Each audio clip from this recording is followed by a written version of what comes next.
අමිල පුතා ගීතේ කාගේද දන්නවනේ? කවුද ගායනා කරන්නේ? විරෝෂා විරාජනී නේද?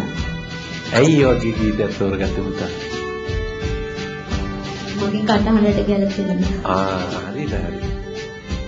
ඊසරේ තේවා ගන්න නේද කරේ? කමක් නැහැ. දැන් චූටි ප්‍රශ්නයක් වෙලා තිබුණා.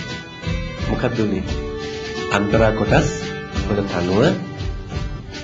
තනුව වැරදි පුතේ ගායනා කළා.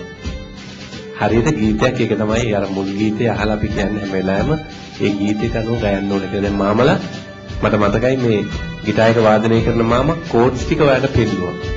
ප්ලේ කර කර ඒක පෙන්නුවා මෙන්න මෙතෙන්ට පෙන්න ඕනේ කියලා. ඔයාලට අන්තරා කොටස ගායනා කරපු එකේ අනුව වැරදි පුතේ. ලා ලා ලා ලා ලා ලා ලා ලා ලා ලා ලා ලා ලා ලා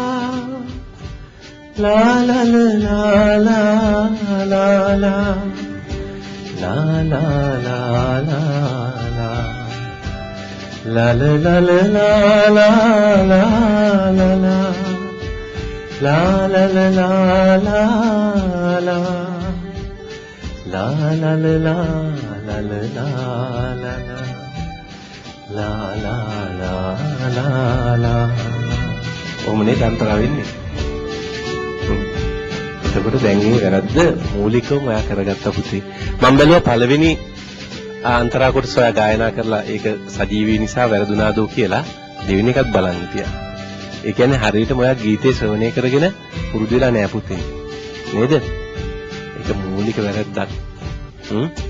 ඉතින් අපි බලමු ඔයාට හොඳට ගායනා කරන්න පුළුවන් කෙනෙක්. ලස්සන කටහඬක් තියෙනවා. ඒ කියන්නේ ඔය වගේ ගීතයක් තෝරගත්තේ ලස්සන ගීතයක්. නිරෝෂණන් දෙකල කොච්චර ලස්සනට ගායනා කරනවද නේද? ඔයා මේ සමහර තැන් හරිම ලස්සනට ගායනා කරා. ස්ථායි කොටසේ. මම හරි ආසයි තුන මේ හොඳ ගීතයක් තෝරගෙන ගායනා කරන්නේ මාමා කෙනෙක් හෝ නැන්ද කෙනෙක් වුණාට ප්‍රශ්නයක් නෑ. ඒ ගීතේ තෝරගත්තාම ගීතේ තනුව තමයි මුල් වෙන්නේ. තනුව හරියට ගායනා කරන්න වෙනවා. නේද?